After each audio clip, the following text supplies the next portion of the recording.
Hello friends, welcome to my channel. I am JCM Berne, author of Wistful Ascending.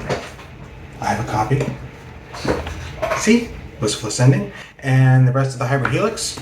I hope to have 2 more books coming out in the next few months by the end of summer. We'll see, cross your fingers. Or tie them into a little Star of David, which I can't do because it would dislocate several of the joints. I always thought it'd be a cool thing, but I can't do it. Anyway, this is Book Burning, a show where I talk about books and sometimes movies and sometimes comics, but I promise to never ever burn a book. And today's video comes courtesy of Joseph Carrel. Joe is a friend of mine, author of the More Than Human series. You got to hear him say he's much better than me. He's got a YouTube channel, and he did a video about a topic that's somewhat contentious, and I thought, I can do contentious, so I'm going to make my own video on the same topic. Similar, I think, conclusions. Watch his and see what you think. I'll try to link to it somewhere, if I remember, which is very iffy. I'm not quite mentally all there lately. I've just been finished writing and editing the 4th book in the Hybrid Helix, Shadow of Hyperion, and my brain is fried. I'm going on vacation next week, desperately needed vacation, and so I'm not coherent. So if what I say makes no sense, that's my excuse. And if it does make sense, then that's just my brilliance at work. Anyway, topic for today is, do authors owe us books? And what I mean that is in a very specific context of when an author publishes a book as part of a series, and by that I mean not an ongoing series like the way the Conan stories were an ongoing series. The Conan stories were published one at a time in magazines. They shared a character, but they weren't meant, it wasn't chapter 1 of 9. It wasn't an ongoing continuous story that hints at an ending and an arc. They were just individual stories by the same set of characters. As opposed to when someone publishes a book and it says book 1 of 3. First entry in a trilogy, book 1 of whatever they say. Many books are released this way, and that's totally fine. I'm not against that. I do that. If you look at Wistful Ascending, my handy dandy example, very top it says turn 1 of the Hybrid Helix. Why is it called a turn? I just think it, don't ask. It's me being probably too cute for my own good. But the point is, this is clearly saying this is the beginning of a series of books that are going to tell somehow an ongoing story that is not, this book is not contained not self-contained. It's turn 1. There's more to come. That is implied by the little graphic that I put at the top of the front cover. So, why does this come up? This comes up for 2 reasons. George and Pat. Patrick Rothfuss, who wrote The Name of the Wind, and its sequel, whose name I can't remember right now, but it's a very famous book. It's not like you haven't heard of the sequel. Anyway, so Patrick Rothfuss wrote the book, and when he wrote those books, he said this is going to be part of a series. That was always the intention. That was always marketed. This is a trilogy, and he's even said in interviews, this trilogy is actually only the first part of Quoth's story. There will be more books coming out in the future, telling more of the story. Let's leave that alone for the moment.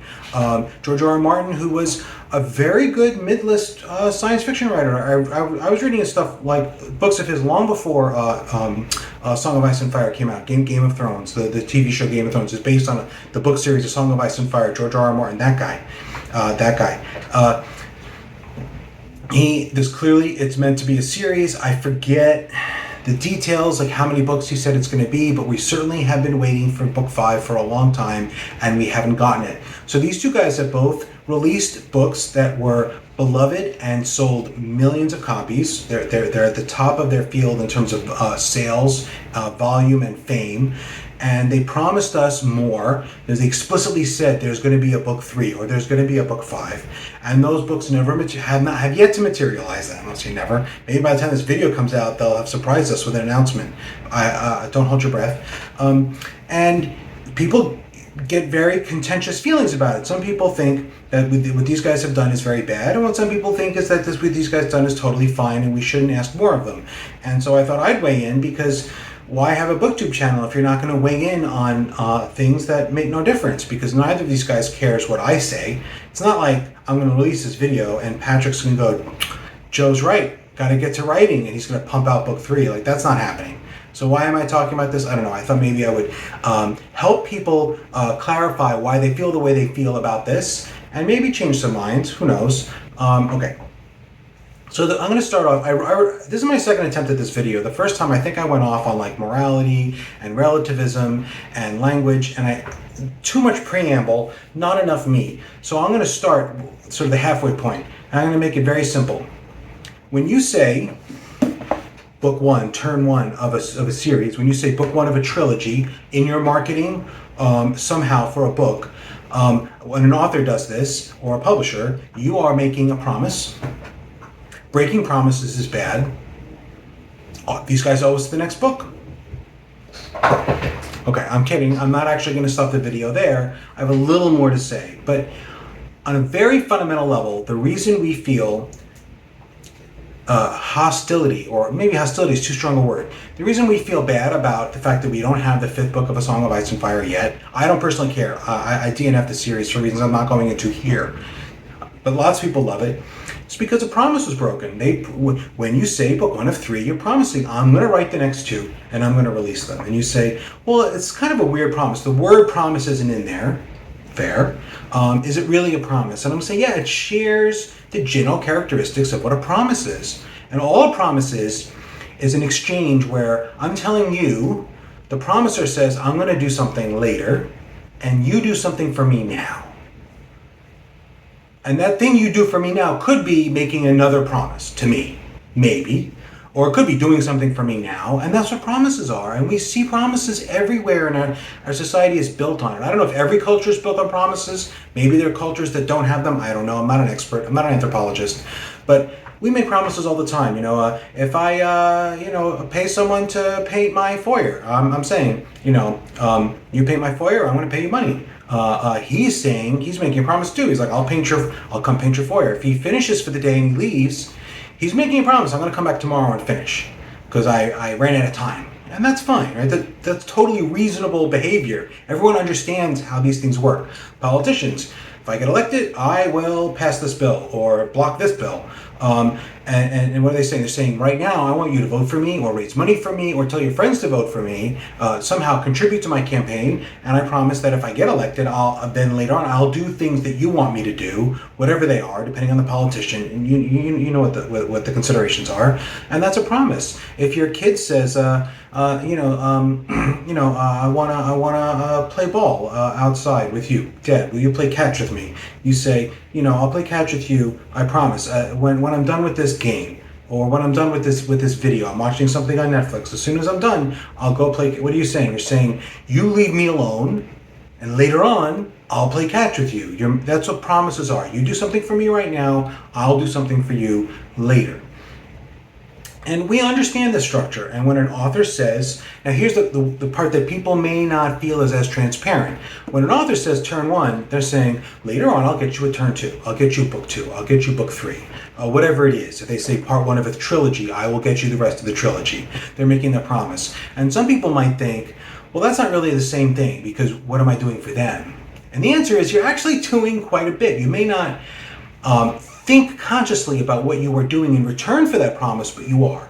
What is the reader doing? A couple things. One is you, by saying this is book one of three, you are acquiring a different sort of reader. You will have people who like series. They like, when they get into a character, they like staying with them. They like investing in that character. They like spending thousands of pages with that character.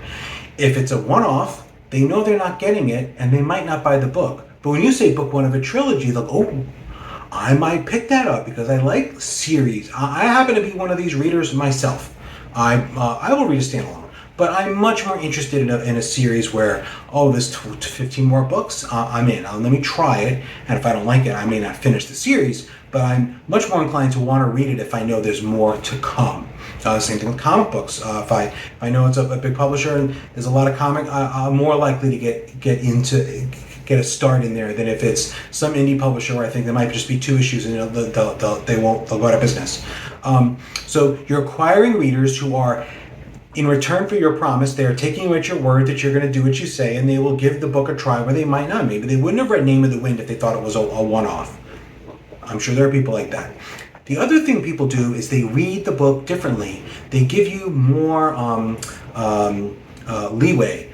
They give you, they assume, for example, just like every book has plot threads. You open, you ask questions. What's happening here? What's going to happen here? What does this thing mean? What is this? Oh, you named another country. Are we going to visit that country? Find out what their culture is like.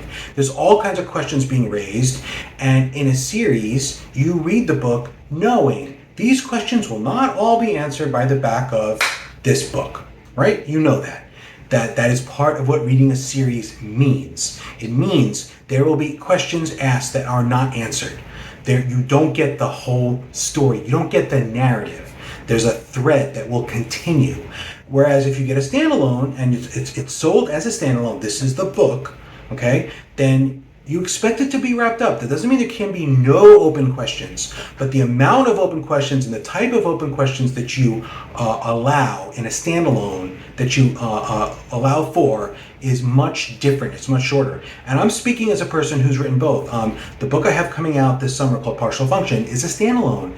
Does it have sequel potential? I could write more stories about these characters. You always can write more, unless everyone dies. You can always write more stories about the characters. But I very deliberately had like major mysteries and major questions raised in the course of the story that are all answered by the final page, pretty much. You're not going to read that going, I need to know what happened. You might go, I'd like to know what happens next. I like these people. I want to spend more time with them. But you're not going to feel like this didn't really end. Series, it kind of does. And some, series get criticized more or less based on how satisfying the endings of each piece of it are. And you can go into that. Not every series is equally good at handling this balance, having each book end and be satisfying while still. But we definitely judge a book in a series differently. So the author is saying, if you like big books, if you like a big story, buy this. Even though it's only one, I'm promising you more. So they're saying, if you're in that part of my audience, hop on board, buy it, give me money, right? They're saying, give me money, where you might not have given me money otherwise. And then they're saying, judge it as part of a series, not as a standalone. Judge it as, does it raise questions where I want to read the next one? Again, in a standalone, that might make you feel bad. That might be a negative, but in a series, it's a positive. So the way you are reading the book and judging the book and rating the book, whether you recommend it to your friends or not, is all based on your understanding, based on the promise made by the author. And promises are meant to be kept, and that society doesn't function. If people don't ever keep promises, society wouldn't function at all. Social interactions wouldn't function at all. You can never get things painted, and everything else would fall apart. So clearly, people owe us their series. People owe us the conclusions to their books, and that's fundamentally my argument. We also have there's a little more to say, and that is when people make promises, we know that a promise is not a 100% absolute guarantee that the thing will happen. There are always understood, implicit, sometimes explicit, but usually implicit exceptions.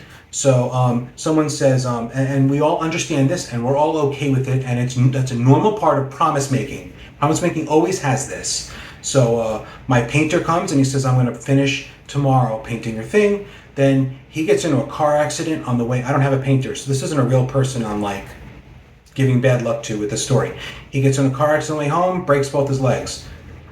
He's not coming back the next day. He didn't say on his way out the door, by the way, if I break both my legs on the way home, I may have to delay finishing this job. It is understood that his promise is contingent upon his continued good health and all kinds of other sort of, as long as you're in a world where people don't break their legs constantly, where it's not an everyday occurrence, which it's not, we know that there are caveats implied, and we are totally understanding and forgiving of that. Again, he gets in a car accident, if he just doesn't feel like coming the next day, that would not be an excuse, right? Then we'd say you just broke your promise. In fact, you just didn't feel like coming. That's not good enough. You should have shown up and finished painting. If your kid says, can I play ball? And then it starts. There's a thunderstorm and there's lightning outside. You can't go out and play ball with you. And your kid might whine because kids are kids, but fundamentally they understand that when you said I will do this, I will play ball with you, you meant given certain conditions, given certain circumstances. And they're different and this is where things can get a little wishy-washy, can get a little fuzzy, is what do you consider the implicit, so some of the implicit things are obvious, right? If my painter says breaks both his legs, he can't paint, right? No one would really argue you should have come anyway. What does that even mean? But what if painter's maybe a friend of yours and he gets an offer for a much more lucrative job the next day, and he says, I'll come back and finish you up next week, but I have a chance to make big money on this other job. Is that okay? Is that not okay? That gets into wiggy territory. Sometimes people might say, I don't mind because he's my friend and he knows I don't really need to paint it right away, so he knows the delay doesn't really matter to me, but the chance to make a lot of money might matter to him. We get into gray areas. That's a totally normal part of everything in our life. There are gray areas, and they're relatively rare. Usually the guy will come and paint your house. He won't just take off for another job. That's usually not considered professional behavior. And then things get even a little more complicated when the endeavor is particularly artistic. See, maybe I'm wrong, but I imagine that the kind of person who paints your foyer, it's definitely skilled labor. It is hard to paint a foyer so it looks good, to paint walls. I can't do it. I've tried. They don't look good, okay? I'm not denigrating that, but it's work where it's work. You have to go, you have to have the skills, but if you have the skills and you're relatively healthy, you should be able to, by effort, finish the job. Art is a little tricky. We know that making inspired or very good, and I have a video on what I mean by good art versus fun art or good writing, doesn't always come. If you tell a great writer, I need 2,000 words of excellent prose in the next 2 hours, we know you can't guarantee that that's going to happen. We know that if you tell a decent writer, like, I want you to write like 2,000 words of like describing like a park. It doesn't have to be good. It has to be 2,000 words of like, it could be very like derivative prose, but you have to describe a park. Any decent writer can do that. Any decent writer can write 2,000, I don't know how long it'll take exactly. Maybe you can't do it in an hour. Maybe it will take 4 hours. But in any given period of time, even if you're not having a good day, even if you're tired or you're hungover, you can write like 2,000 words of like sort of derivative, dry, not very great, like, prose describing like a scene. Someone tells you what the scene is, describe two people having a fight. A punched Ben. Ben blocked with his left hand. Then Ben punched back. Anyone can do that. You can just sit there. Put your hands on the keyboard, all right, you can crank out words if you have to. Are they going to be good? Good, capital G good. Watch my video on what I mean by good. Are they going to be inspired? Are they going to be clever? Are they going to be funny? Whatever. Are they going to have aesthetic value? Are they going to be high quality? In that sense, you can't promise that because we don't fully understand what it is in our brains that lets us do high quality art. We don't know. I don't know. I can't tell you, if I have this much coffee and this much tequila and this much sleep the night before and my blood sugar level's in this range, then my brain is going to fire on all cylinders and I will write funny jokes. I can't. No one knows that formula.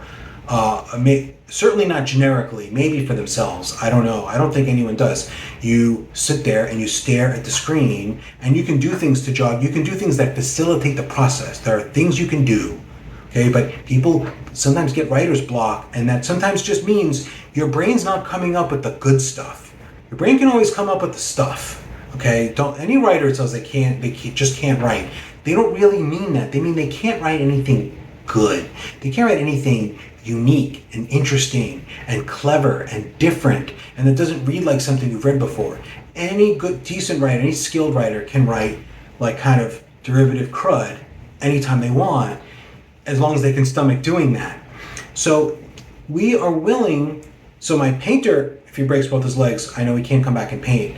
With a writer, it's much trickier. What if a writer says, I promised you a chapter yesterday, but I sat down at the computer yesterday and I couldn't write a chapter.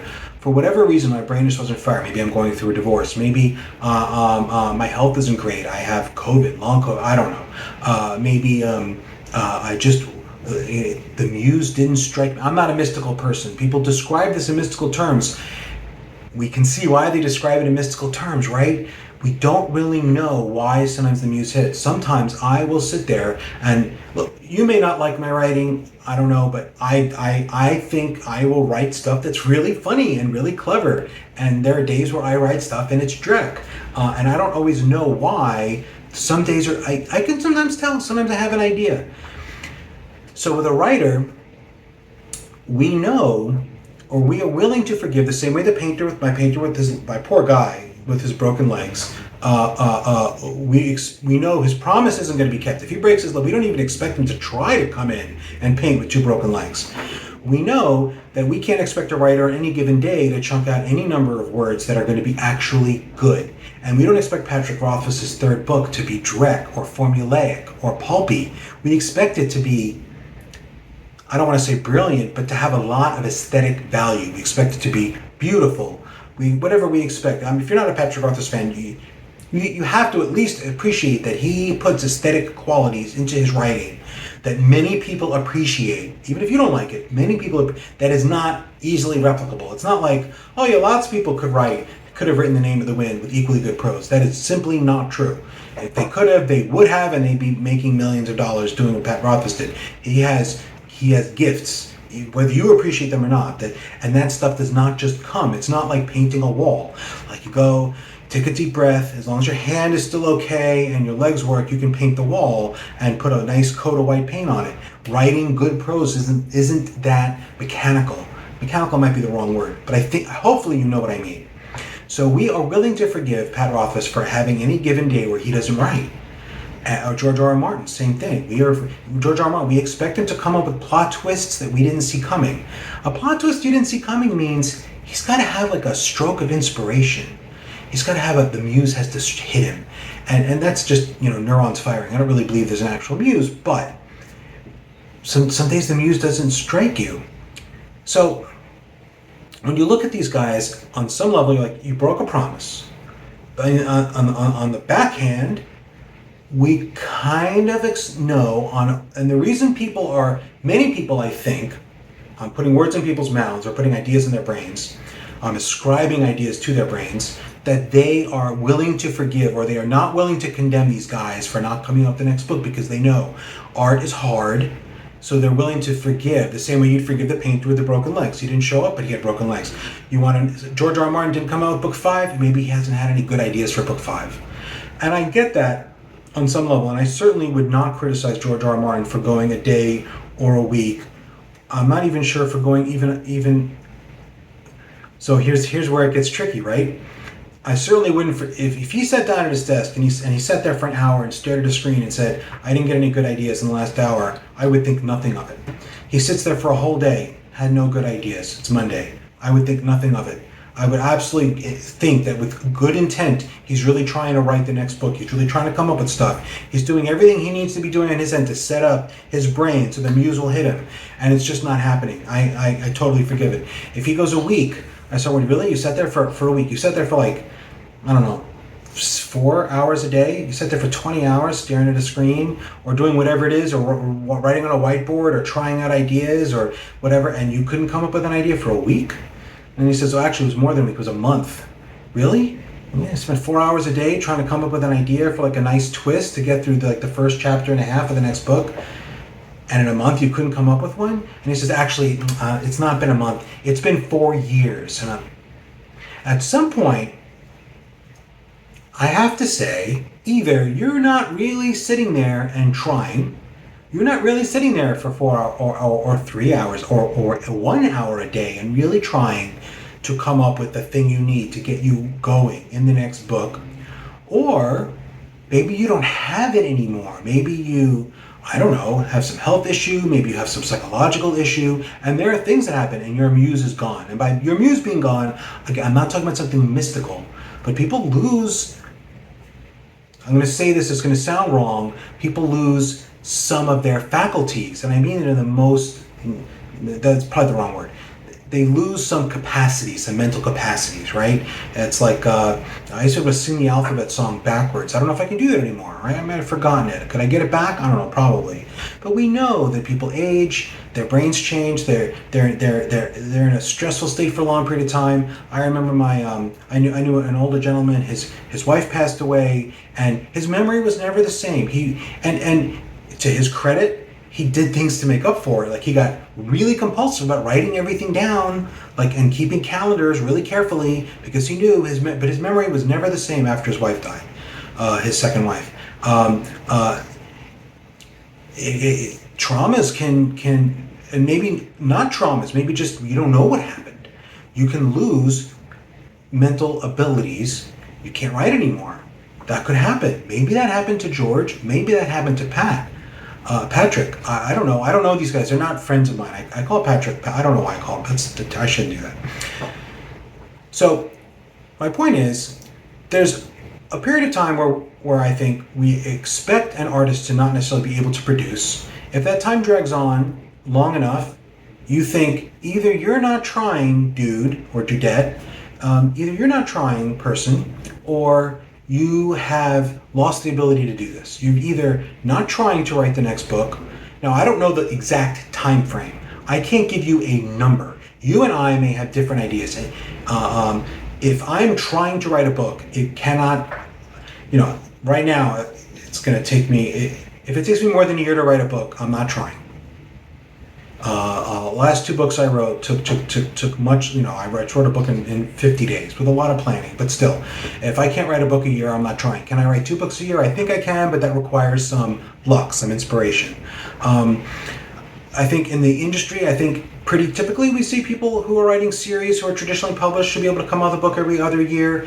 But look, if you want to tell me, Joe, I think 3 years is reasonable, and you're saying 2 years, I don't know. I'm not going to argue with you about, is it 2 years? Is it 3 years? I can tell you it's not 10, okay? It's not 10, it's not 11 years. I don't know what the number is, but if it's not 5, okay? I'm going to say it's not 5 years. You shouldn't, if you're a full-time writer, if you have enough money where you are writing is your only job, okay? You don't need to, you're not, at Home Depot working a pallet jack to, 40 hours a week. If your job is writing and you come out with a book in 5 years, you are either not trying or you have severely diminished capacity to write, in which case, I want to say you kind of owe us that story.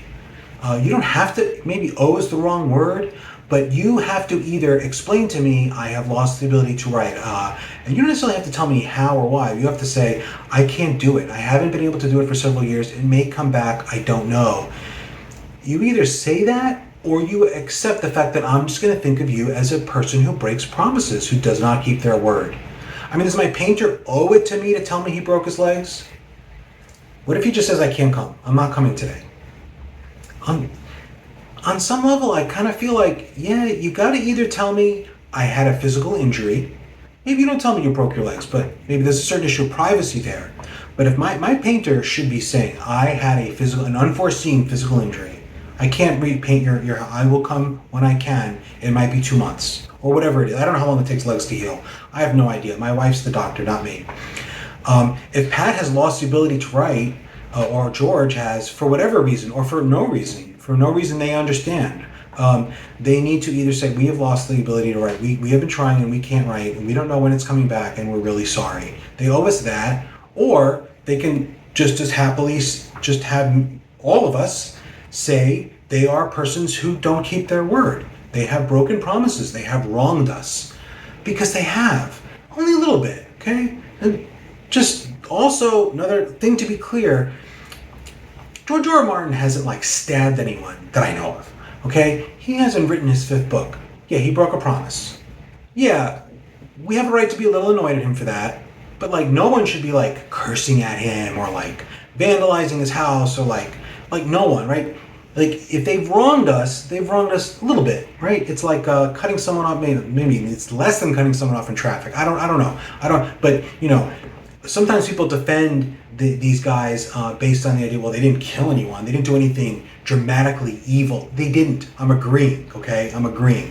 An author who's said, I'm writing a trilogy, and they stop after book 2 and book 3 doesn't come out for 10 years, they have not committed a heinous, grievous crime. They've committed a very small, a violation. I don't know if crime implies legality, but they've wronged their readers, okay? They have. A little bit. So everything you have to have some scale in this discussion. So those are promises. I have promised. Now I've jokingly promised 25 books. I don't ever, and I always say it's a joke. Okay, I promise that this series will end and it will be long. I don't really know how long it'll be, but you'll know when it ends. Maybe book 17 will be the final book. I don't know. I haven't plotted it out carefully enough to say with certainty this is exactly this many books. I just haven't, and I have never said I would. But I do promise, as long as I stay healthy and have my faculties and have the ability to, you may not get nice covers, you may not get good editing because I may run out of money, but I will continue to publish these until the story is done. There will be an ending to the story, a narrative structure with a conclusion. I promise that, okay? And look, and when I promise that, does that mean you can guarantee it's going to happen? Of course not, right? I'm 52. I drink too much. I can get killed any minute now, right? By so many things. And if I do, you're never going to find out what happens to Rowan at the end. I'm sorry. That's just how life is. Okay. But within those constraints, I've made that promise, and I'm going to stick to it. And maybe we'll get the next novel from George and Petra. I don't know. I don't know what's going on in their lives, but I do think that people have a right to be angry, and I do this to mean a little bit angry, not very angry, not scream at the guy, not if I ever meet George or Patrick and I'll shake their hand, I'll be perfectly friendly. They're not evil, they're not terrible people, but they've done a bad thing. Both of them have, and we have a right to be annoyed about it or even a little angry, and anyone who says otherwise is confused, I think, about what it means when you say you're writing a trilogy, and confused about what promises are. And anyone who disagrees is confused about, how society works in a way. I don't know if that was too strong. I don't think it was too strong. It was good. All right. That's my video. I don't know. I'm going away for a couple weeks, so if I don't respond to anyone's messaging, I'm going to be on a cruise, hopefully drunk and maybe falling off a boat. We'll see. I don't know. But I'll be away, and I will try to answer any social media things that happen, but who knows. I may put up a couple of these videos to go up while I'm away. I have to figure out if I want to talk about the next thing. I think I do. I think I want to talk about AI.